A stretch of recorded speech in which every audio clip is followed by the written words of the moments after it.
Hey! In today's video let's break down ECS, Entity Component System. Imagine you're building a massive RPG with hundreds or even thousands of characters.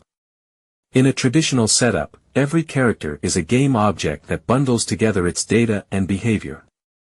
That means each character handles its own health, position, movement, and attack logic. Now, with ECS, each character starts as a bare-bones entity, which is just an ID without any extra baggage.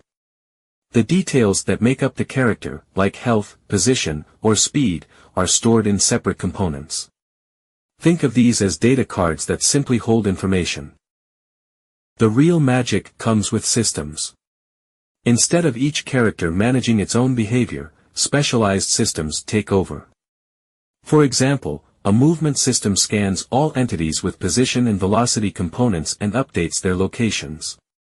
An attack system looks through characters with attack and health components to handle combat. This separation means you can update or optimize each system independently, making your game run smoother and scale much better, especially when managing thousands of objects at once. ECS organizes data in a way that leverages the machine's strengths, leading to better performance and scalability.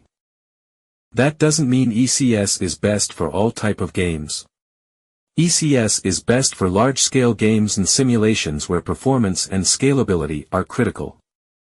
GameObjects are better for smaller projects or prototypes where simplicity and ease of use matter more.